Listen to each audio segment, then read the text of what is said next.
Back in the garage, back in the garage, in the garage, in the garage, back in the garage today, back in the garage, back in the garage today. What's up guys, back in the garage today with both a little bit of a review video and then also, I don't want to call it an install video or straight how-to, but at least some tips on how to use this tool and also a little bit about motorcycle chains. So first up, I want to talk about the Motion Pro Jumbo Chain Tool. This is the tool I use to change the chain or replace the chain on both my big street bikes and also all the way down to Noah's small dirt bikes.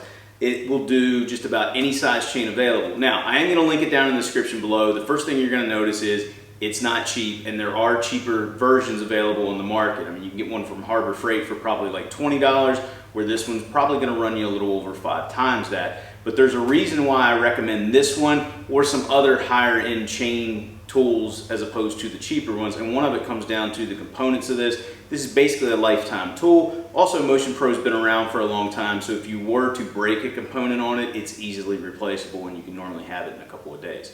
So let me just start out with the negatives on this tool. First negative is I spent over $100 on it and all I get is this crappy cardboard box. It would have been nice if they would have given me some sort of case or container or even just a bag to put it in. So I'm gonna have to find a longer term solution because you can see this thing's falling apart already.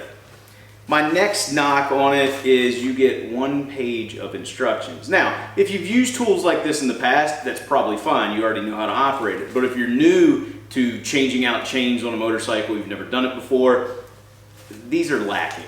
They do have a good video that I'll link down in the description below that kind of shows you how to operate the tool that's available on their YouTube channel. That said, that could be a little bit more clear when it comes to changing the components around. So that's kind of what I want to show you guys today. Overall, this tool works great.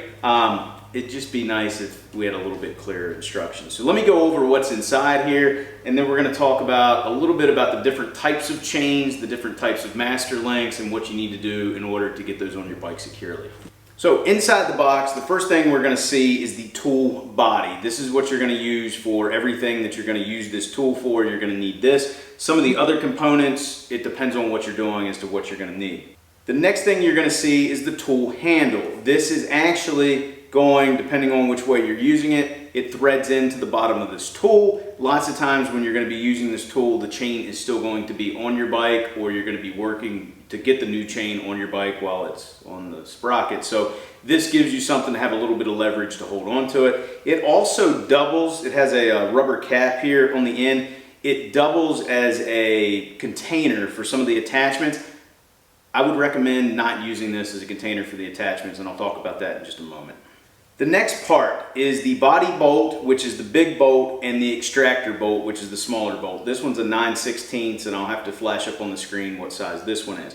But most of the time it's going to come assembled, and I want to show you what's inside of here. So this threads apart, and inside of here is the extractor pin and the extractor pin spring.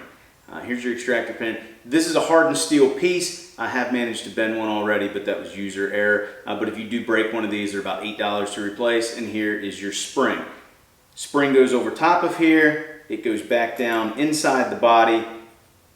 And then you just spin this back down in. And I'll show you how this works here in just a moment. The reason why I recommend not using this tool handle as your holder is because you can put the spring in there, you can put the extractor pin, you can put some of the other attachments, but they'll get wedged in there, and I've already ruined one spring that way because I had to use a pick to get it out of there, so I'm already on my second spring. So what I would recommend is keeping them separate or putting them in a little baggie or something, because if they get stuck in this handle, you're probably going to tear something up. The next attachment is the press plate, and I'll explain what this does here in just a moment. And then your final 2 attachments are the flare anvil and then the flare pin. I'll show you how all this stuff goes together and kind of what to expect when you're working on your chain. All right, so the way I've got the tool set up right now, I've got the handle and the tool body, I have the body bolt, and I have the extractor bolt here. What you want to do is you want to get your extractor pin out a little bit, maybe about 1 millimeter or so. And then you'll take your piece, well, in this case I have a piece of chain, but you'll take your chain, because the first thing we're going to have to do if we want to replace a chain is break the chain in order to get it off the bike. Now, this is a piece that was left over from Noah's chain. He had broken the chain on his 65. The other thing you may need to use it for if you did break your chain is lots of times when you buy a new chain, it's not going to be the correct number of links or pins in order to fit your bike. So you're going to have to break that chain to get it down to the size you need. A couple of things on there. I normally go off chain links. That is this piece right here. That is a link. Lots of times when you look it up in your owner's manual, it's going to refer to it as pins. What that means is you're going to count every single pin in order to figure out what length it needs to be. Or you can cheat like I do and just count the links and multiply it by 2 and it works out. Just something to keep in mind. You will have a master link that goes in here, so you actually want to count either end of this as an additional pin or as an additional 2 pins or as an additional link when you're factoring that in. When in doubt, cut it a little bit long. You can always go back and cut more off, but if you cut it too short, well, you're going to be out a few bucks. All right, so I believe it says it in the instructions. I know Motion Pro says in their video that this tool is strong enough that you don't need to grind the pin down or the flare down before trying to press a pin out. I'm going to recommend against that. I've had a little bit of trouble trying to press these out without grinding it down. What I have found works, and you can do it that way, and it's probably going to work on some chains, but if you don't want to take the chance of bending up your extractor pin and having to get a new one, what I would say is get a Dremel tool or whatever other grinder you have available. I like putting this little grinding wheel on here. Obviously make sure you have your safety glasses.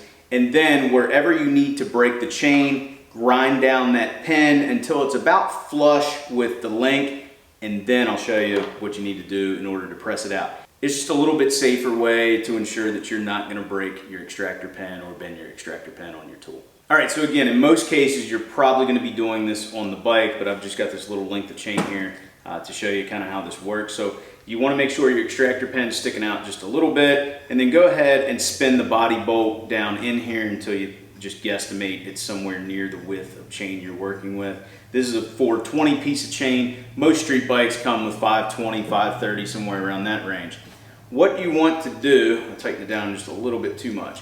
Whichever pin you're going to attempt to extract, what you want to do with this tool is there's a little hole right there. So you want to line the pin up with that hole, and then you can do it by hand.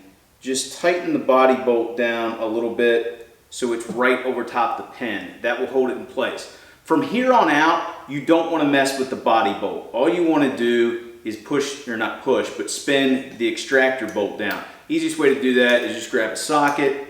Again, make sure it's lined up. You're going to feel some pressure early on. If you're a little off like I am right now, do not push it down any further. Make sure it is lined up properly before going any further. Otherwise, you are going to bend your extractor pin. So you guys can probably see I've got the pin pushed out part of the way right now.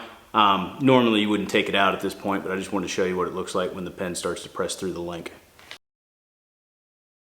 All right, so with the chain broken off your bike, the next thing you need to do is figure out what type of master link came with your new chain kit. I've got one here. This is typically what's used on dirt bikes, and I usually bring one along with me on a big trip in case I were to break a chain. This is what's called a clip-on style master link. Now this one does still have O-rings, but it's a clip-on style versus a press-on style master link.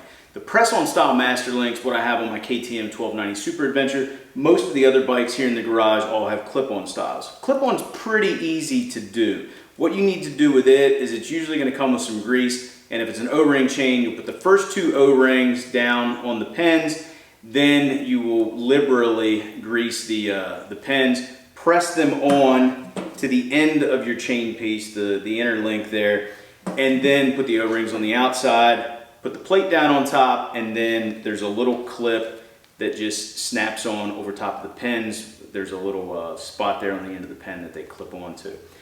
These are fairly easy to install, and in some cases you may need to press the plate on these if they're O-ring style. It really depends on the chain and the links and master link that you got along with it.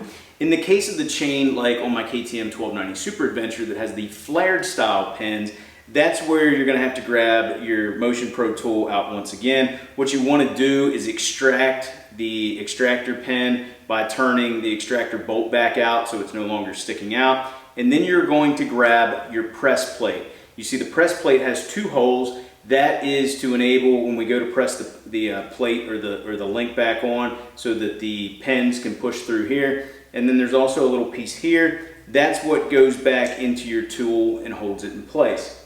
So what you would do is you would grab your master link, you'd have your chain set up, and you grab the plate, and you're never going to turn this bolt anymore. This is simply to extract a pin. We're going to use the body bolt from here on out. Now, how far do you want to press it on? Well, that's a good question. And if you're dealing with an O-ring style chain, you don't want to press it on too far, because if you do, you take the chance of damaging the O-rings, which are sealing the chain, so it's going to allow dirt and debris, and your chain's not going to last as long. However, if you don't press it on far enough, you're not going to be able to flare the pins out. So really what you need is some sort of micrometer or digital calipers or regular calipers, whatever you have, in order to measure.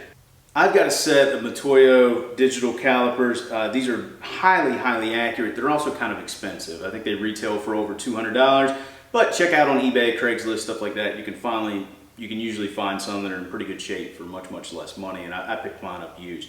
So what you're going to want to do is pick a couple different lengths on your chain in a couple different areas, and you're going to want to measure the distance. It's not going to be perfect on each of them, but you just want to get a good idea of what it is. So for instance, on this 420 chain, I've got right there, I'm at 13.79 millimeters. I grab a spot here, see what we're at.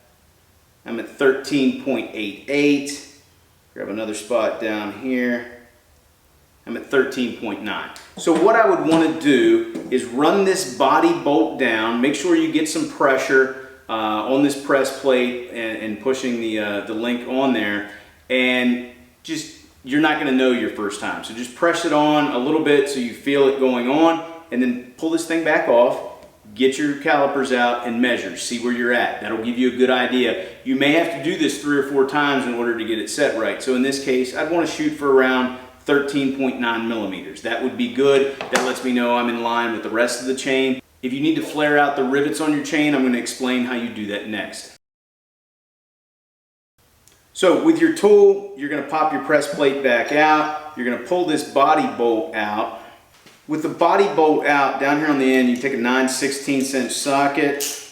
We're going to spin this cap off. Your extractor pin will come out, your spring will come out. Just set those to the side. Next, we're going to grab our rivet set. This is going to screw in. There's a little rounded piece sticking out right there. All we're going to do is spin this back down into the body bolt. You don't have to worry, there's no torque setting or anything on it. Just snug it up. Boom. And now we're going to thread this back into the tool itself. And again, there's no need for us to use the extractor bolt. We're only using the body bolt. The other thing we're going to need is the rivet anvil. That is the last little attachment that comes in your kit. You're going to take the male end. It's going to go right into that hole right there. What that's going to allow it to do is, because in a moment we need to flare out the pin. That's going to hold the plate on, or the link on, whatever you want to call it, to make sure your chain doesn't come apart. So obviously there's pins sticking out the other end of the chain, so we don't want a flat spot there. We also don't want to push that pin all the way through, so that rivet anvil is going to hold it into place nicely where it needs to be. So the next part is fairly simple. You're going to spin this down 1 pin at a time. Obviously we can only do one, so pick either the left side or the right side, doesn't matter. By using the body bolt, obviously you put a wrench on here, and you need to flare out the pin. How far do you flare it out? Well, the chain kit may say inside of it somewhere. Also, it could possibly be in your owner's manual, but a good rule of thumb, again, don't take this, as gospel, but a good rule of thumb is you want it to be somewhere between 5 and 8 millimeters. Some people think if I press it on further, it's going to hold better. It's actually not. It's not going to hold that well at all, because you're going to expand the metal out too far. It's going to be too thin, and it's not going to be able to uphold with the pressure that's being put on it. So the easiest way to do that, press it down a little bit, flare it out a little bit, get your calipers back out, measure. Also, if you're not real sure and you can't find any specs on what it should be, just measure the flares on the rest of the chain. Check those out and try to get somewhere in that area. It doesn't have to be perfect, but it does need to be flared out enough that it's going to hold the plate in place. All right guys, so that is some information about the Motion Pro Jumbo Chain Tool. This is the tool I use. If you're interested in it, again, it's down in the comment or in the description below. Also, hopefully that gave you, I know it wasn't a step-by-step how-to, but I wanted to show you how some of the attachments work and kind of explain how chains work. Next time I need to replace one on one of the street bikes, I'll shoot an in-depth video, but hopefully that gave you a little bit of knowledge and a little bit of understanding about how to take off and how to replace a chain. So I hope you guys enjoyed today's video. If you did, please give it a big thumbs up. If you're not a subscriber, consider hitting that subscribe button, because if you like motorcycles, well, this is the place to be. If you have any additional questions, maybe specifically about the tool or maybe a little bit about what I went over in how to press a plate on, how to extract a pin, those sorts of things, let me know down in the comment section below. And as always, I'll talk to you again soon.